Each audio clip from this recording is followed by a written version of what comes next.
Hey guys, it's Sully again, back for part two of the history of New Orleans. So if you haven't gone and watched part one, you can find it in my profile. Cheers to everyone for Halloween and Saturday night. Wine gives me these rashes. I'm not sure what's going on there, but I continue to drink it anyway. Okay, so we ended our last session with talking about how Catholicism came to be in New Orleans. So now I'm going to start talking about some of the other religions. So, what is the difference between lighting candles, nuns united in prayer, and ritualistic offerings?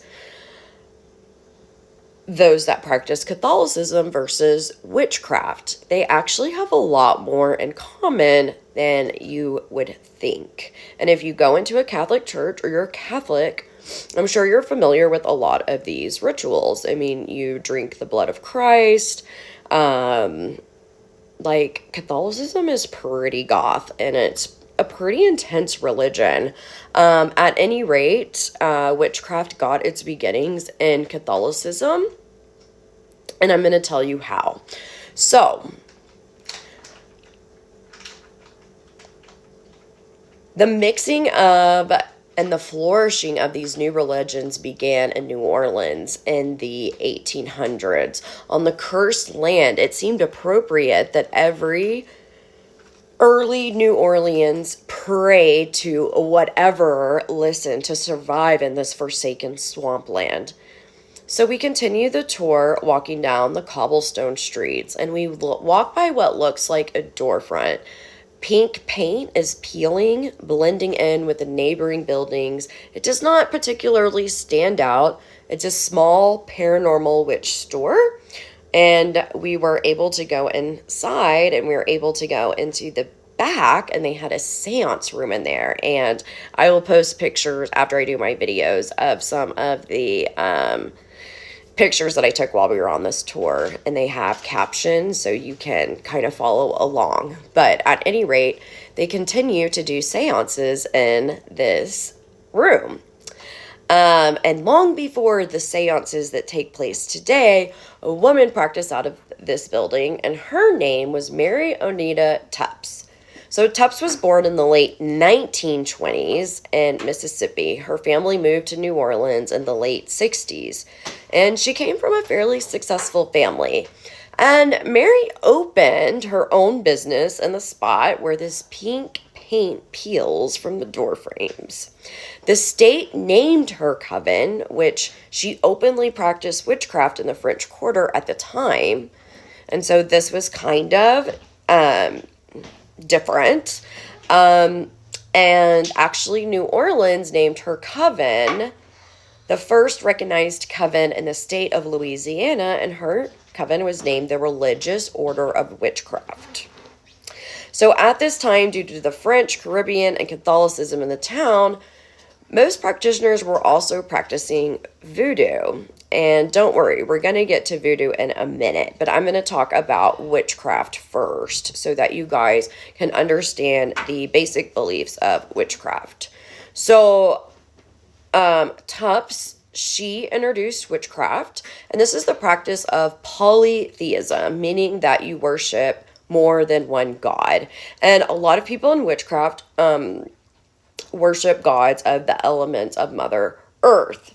And you rely on nature and candles and other kind of natural things to place intentions, almost like a prayer.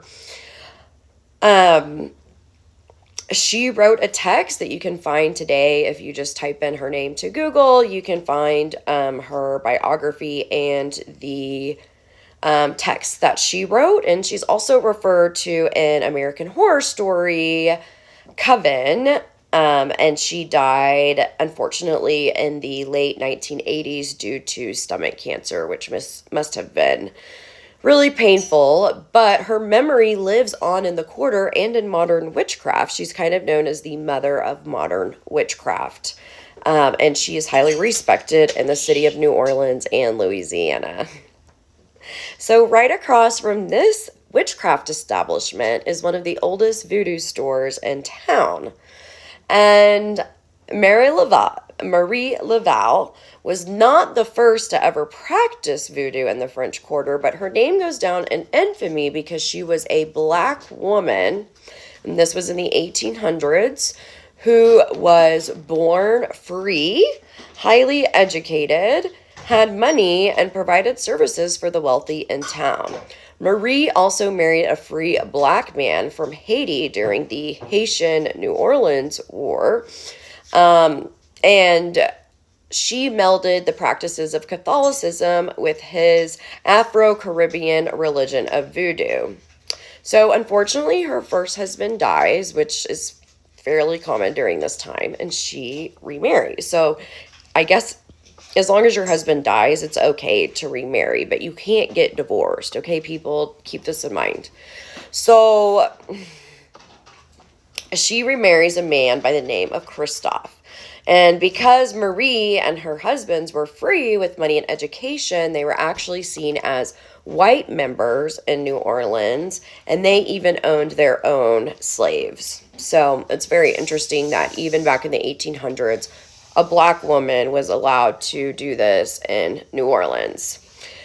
Marie cared for soldiers suffering from yellow fever, I talked about earlier, and other ailments. She would have priests offer pardons that they wouldn't normally do to her Catholic patients. She would pray over them and also provide them with herbal remedies. Lavelle's daughter, in an interview, admitted that Catholicism was the main practice in their home. Later, Lavelle would open a hair salon and would listen for gossip among the wealthy women, and she would use this gossip to appear clairvoyant and then charge these wealthy her wealthy patrons for charms and prayers, bags of herbs. So unlike witchcraft, which is a polytheistic religion who has no main god, voodoo worshippers pray to one god, while they have spirits that are almost like angels, and they carry out the wishes of this god. Most Catholic saints have a counterpart in New Orleans voodoo with the spirits of voodooism. So the main god that is worshipped in voodoo, his name is Bandai. And Bandai is the highest principle in the universe, and he is the creator god. He is responsible for both universal order and human activity. He is the wholeness of the human community and is the origin of all life, which ultimately belongs to him. And I got a lot of this information about religions off of Learn Religion. So if you're interested in that, go check out that site. Again, referring to American Horror Story, Papa Legba is symbolized a lot in voodoo, and he is actually a messenger between Bandai and the practitioner. He represents the crossroads between life and death. However, voodoo, unlike Catholicism, does not have an evil god like Lucifer or the devil. So her grave is now considered a historical landmark. It's been vandalized multiple times. Her gravesite is actually not even known because so many women at the time carried this name Marie because it was a Catholic name, but they believe they know where she is buried, and it's now a historical landmark, and she inhabits her own mausoleum. Her body was placed there. And after her death, after her death, a lot of people kind of stopped following voodoo until witchcraft and voodoo became more popularized in the French Quarter. However, if you do want to go visit Lavelle's grave, you can take a cemetery tour where a New Orleans tour guide has to open the cemetery with a key and then let you into that part of the cemetery. So if that's something you want to do, you'll have to book a tour guide. And as we walk to our next extremely wicked site,